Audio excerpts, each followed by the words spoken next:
Bonjour, bienvenue pour cette nouvelle vidéo. Alors j'espère que vous allez bien. Moi je vous donne des nouvelles de ma chère et tendre voiture, mon petit véhicule là qui m'est revenu justement. Et malgré que je dois encore retourner au garage parce que mystérieusement, vous savez, c'est cette fameuse parole que nous sortent les garagistes. J'ai rien contre eux, mais c'est vrai que ça paraît bizarre.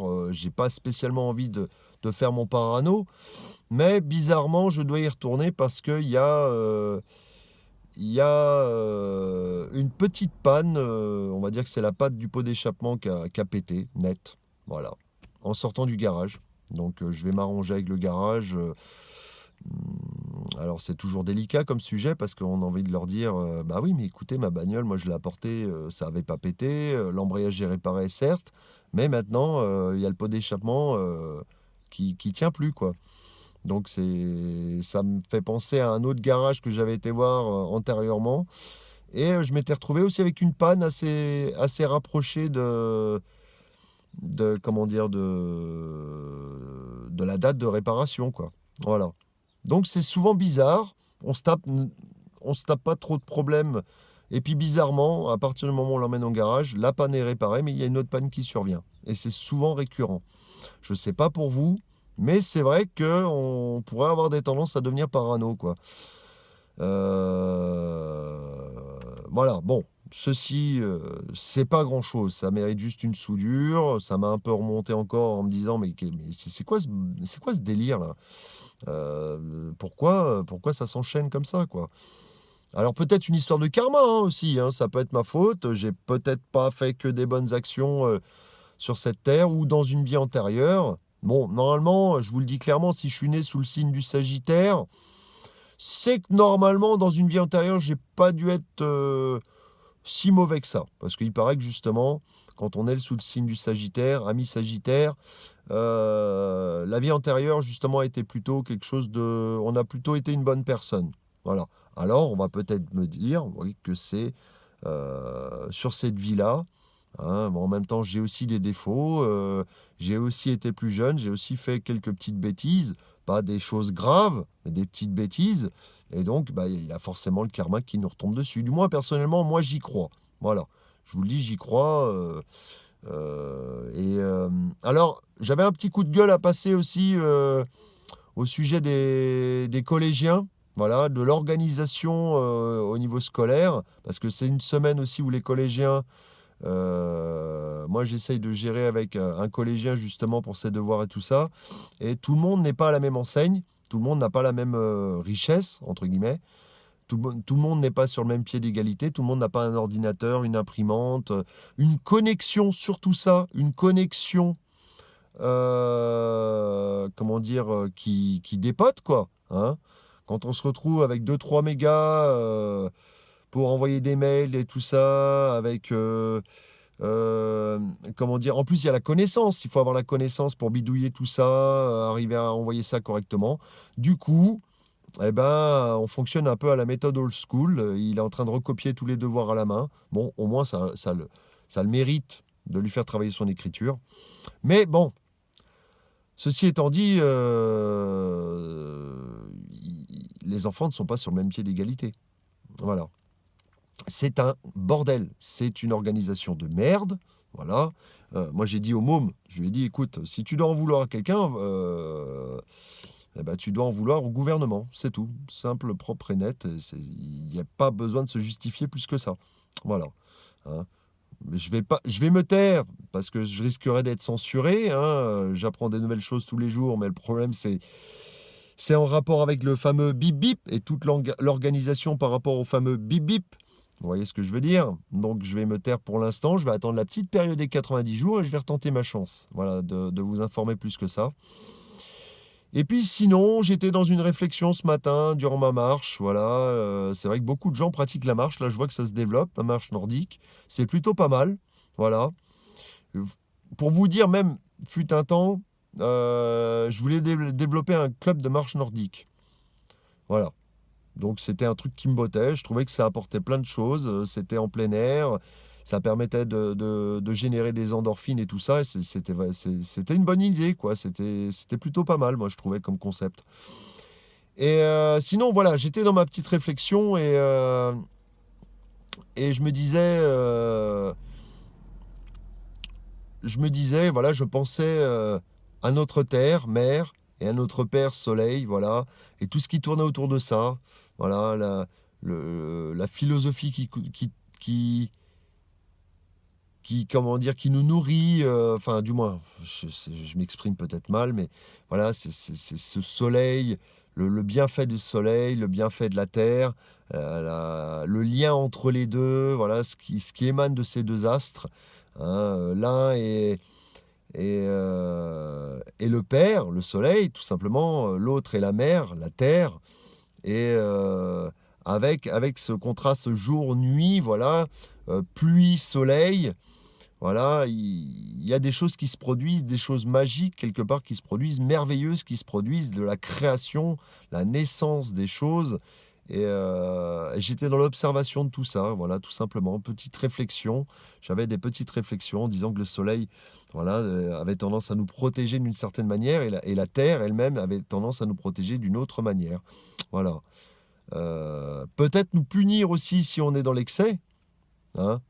La terre, si on est dans l'excès des produits de la terre, de la nourriture et tout ça, on pourrait tomber malade. Le soleil, si on a un excès de s'exposer au soleil, il pourrait nous brûler. Donc tout ça, c'est riche en enseignements. Je pourrais développer plus que ça, hein, mais tout ça, c'est riche en enseignements. Il faut observer la nature. Elle a plein de choses à nous apprendre. C'est un livre ouvert, la nature. Un livre ouvert.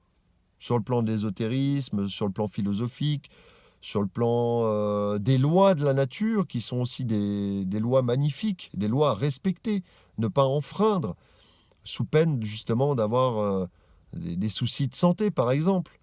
Voilà, qu'il y ait un équilibre, comme il y a un équilibre entre le jour et la nuit, tout simplement. Comme il y a un équilibre entre la pluie et la chaleur, l'humidité et la sécheresse. Voilà, de façon à donner quelque chose de, bah, c'est cet équilibre justement qui permet la naissance et la création des choses sur cette terre. Il permet la naissance des fruits, la naissance des plantes, la naissance... euh, tout ça grouille de partout. C'est magnifique. Voilà. C'est magnifique. Donc voilà, on est quand même dans une période intéressante. Alors, j'ai toujours pensé qu'avant, on était dans un printemps éternel. J'ai toujours pensé que la saison de perpétuel renouvellement des fruits et des légumes, c'était un printemps éternel. Il n'y avait pas d'hiver, il n'y avait pas. Après, peut-être que l'hiver a apporté un équilibre, voilà. Mais un printemps éternel, avouez, ça serait génial, quoi. C'est-à-dire, ça serait tout le temps le printemps. Bon, il y a déjà des pays. C'est vrai que moi, je suis en Bretagne, mais il y a des pays où c'est comme ça. Il fait 30 degrés toute l'année, et même 30 degrés, je trouve que c'est trop. Ça devrait être 20, 25 toute l'année, parce qu'on bascule soit dans un froid rude, soit dans une chaleur extrême, et je trouve que voilà, c'est deux extrêmes ça donne quelque part, ça se complète bien sûr, mais je me suis posé cette question justement s'il n'y avait pas qu'une saison avant, et que ça a basculé ensuite. Voilà. Dites-le moi dans les commentaires si vous pensez un peu comme moi, mais moi je pense qu'il n'y avait qu'un printemps. Et que les fruits, bah, ils tombaient, tac, ils repoussaient, ils tombaient, ils repoussaient, ils tombaient, ils poussaient. Et il n'y avait pas de période morte comme ça. Ou alors peut-être que bah, je me trompe totalement et la mort de la nature est nécessaire pour une renaissance aussi. Ça, on peut parler de purification aussi. Chaque saison comme ça est purificatrice. Voilà. Et selon les degrés du soleil, selon euh, les fréquences de la pluie, voilà, tout ça. C'est aussi une possibilité. Voilà, donc bon, des questions, vous voyez, je me pose toujours des questions, des questions, des questions. Mais j'aime bien, et puis j'aime bien aussi vous les faire partager, ces petits questionnements comme ça, pour éveiller comme ça l'intellect, voilà, tout simplement. Mais pas éveiller que l'intellect, parce qu'il faut aussi se connecter à son côté émotionnel. Quand on est dans la nature, moi je sais que je suis dans une phase méditative. J'ai tendance à, voilà, à être en même temps dans l'observation extérieure, mais aussi en même temps dans l'observation intérieure. Et bizarrement, ça m'arrive en ce moment, il y a peut-être des choses qui surgissent, peut-être le climat ambiant, peut-être le ressenti, parce que j'ai énormément de ressenti sur comment sont émotionnellement les gens, du moins que je croise dans mon environnement en ce moment. Et, euh, et oui, ça génère de l'émotion, ça tangue quoi en ce moment. Voilà, émotionnellement pour moi, ça tangue. Entre ce qui m'arrive moi, et c'est vrai que j'ai du mal à dissocier de ce qui vient de moi, de mes, comment dire, de mes propres, comment dire, mon propre travail intérieur, mes propres émotions qui viennent que de moi par rapport à l'extérieur, mais l'extérieur, et les émotions que je reçois des gens. Voilà. Il faut bien faire une distinction. Moi, je pense que comme je suis dans un calme et que j'ai pas de soucis majeurs, et que là, j'ai quelque chose d'émotionnel qui chavire un peu, je pense que ça vient de l'extérieur. Par contre, quand j'ai des problèmes dans ma vie et que ça m'atteint, je pense que ça vient aussi de ma vie propre. Vous voyez, je ne sais pas si je m'exprime assez bien. Euh, et puis, j'ai toujours ce travail, hein, je vous le dis carrément, à faire encore face à une caméra, hein.